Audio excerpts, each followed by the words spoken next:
Unlimited Love by the Red Hot Chili Peppers.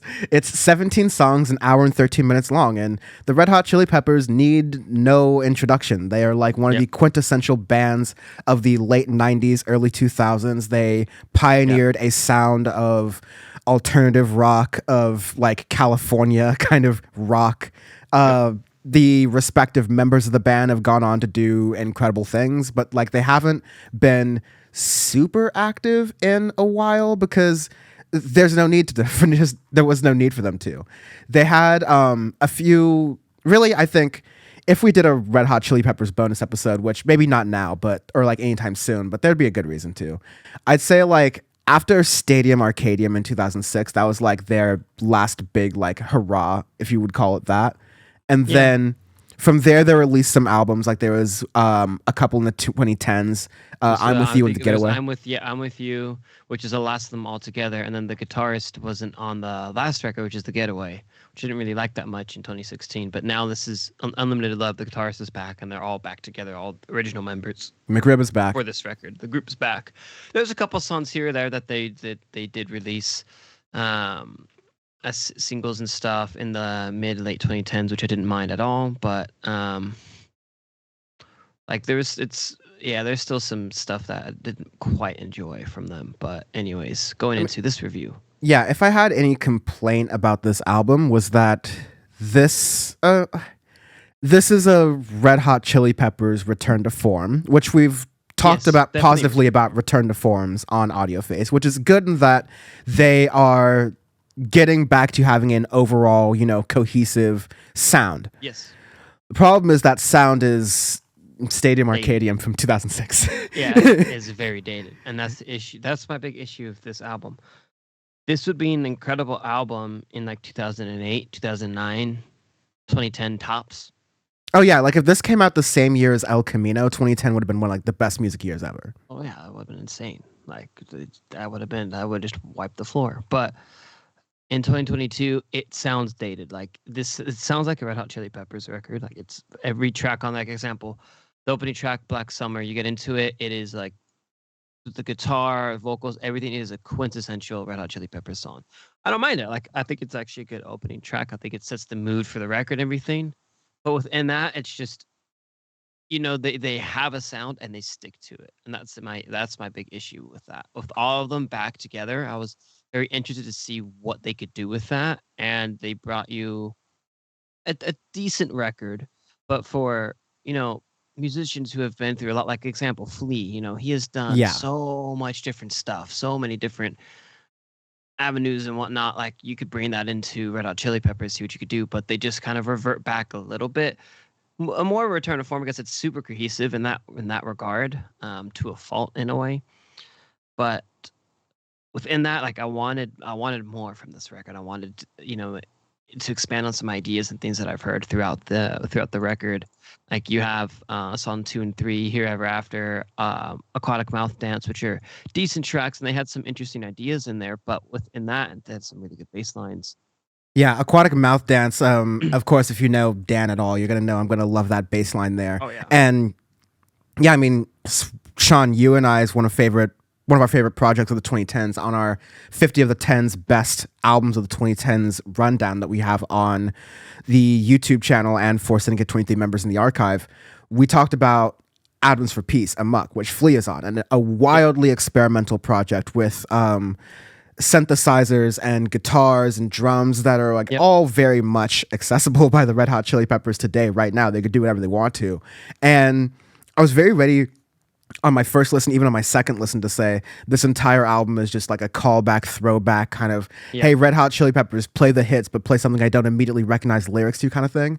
But there is admittedly a bit of a turn after, I'd say maybe song 6 or 7, Grade 8, It's Only Natural, where they try to branch out a little bit of the Red Hot Chili Peppers tried and true chord progression, so to speak. But you get some other little things there that are a little bit more exploratory. So I think What You Thinkin' or One Way Traffic kind of near the bottom are good, decent efforts. Like I can tell they're trying to branch it out a little bit, but I think there's still like, this is a band that has done everything with that toolbox like Yeah, under the exactly. sun. I think especially 20 years in, you need to add more tools. And 20 years later, since you've past been doing like records at your peak, there's so many more tools you can use. And we talked about in the beginning of Audioface, we don't like when bands get all Uncle Rocky in the sense where, okay, we're just going to adapt and throw together all of these different concepts and things that are from new music. We're going to pull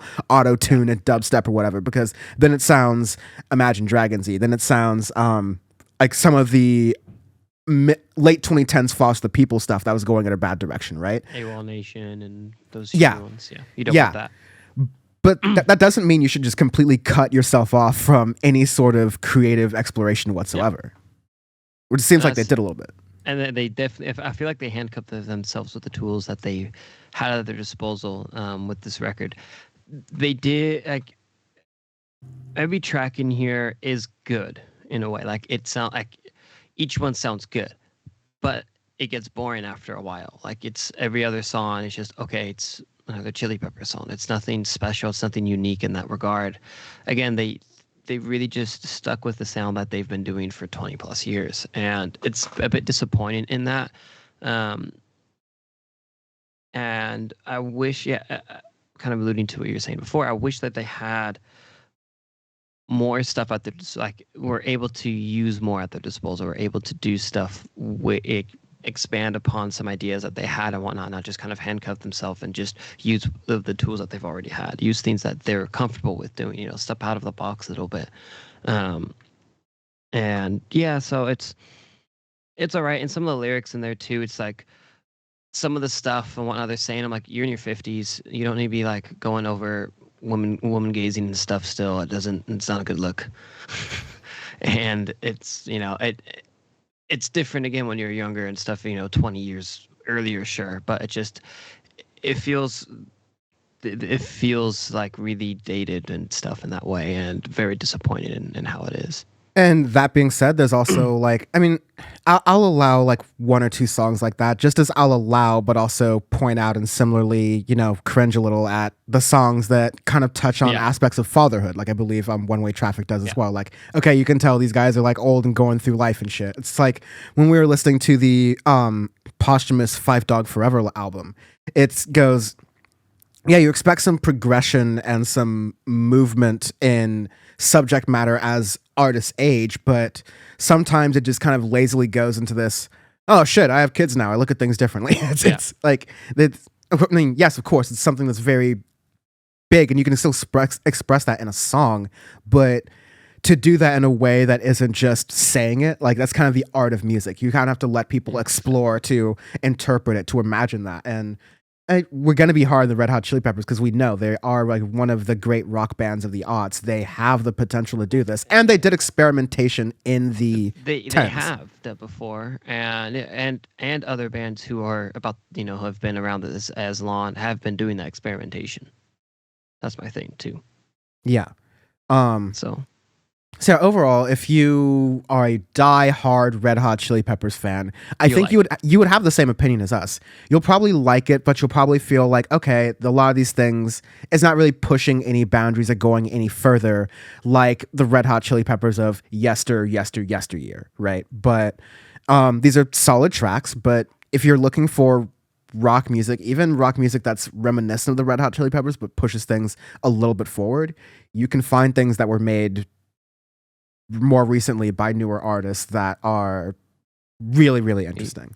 Yeah. Even older artists too, who can still push boundaries. So very true. Anyways, the arbitrary scale this week, we do arbitrary scales every week on Audioface because our review is our review. We stand by it, and to reaffirm that we stand by it, we switch the ranking system every single episode so you can really barely compare albums between each other, other than what we said in the review.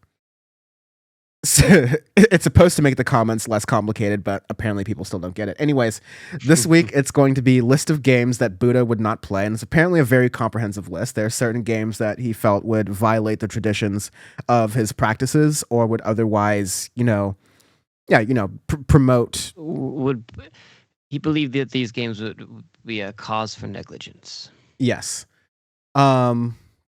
There's some debate based on the translation of these games, but let's have fun. So, what would you give this? This is definitely playing with with toy carts. Number 12. Number 12, playing with toy carts. Yeah, I would say this is guessing a friend's thoughts. That's good. Good one. Yeah, you don't want to play that game. Like the Red Hot Chili Peppers trying to guess the thoughts of their fans and what they want. They probably thought, oh, they want more of the same, but that's a dangerous game, as the Buddha taught you. What the fans really want is, give us some throwbacks. Let us know you can still do it, but give us more, grow, expand. Yeah. Show us that you've seen 20 years of music happen and you haven't just been sitting on your hands.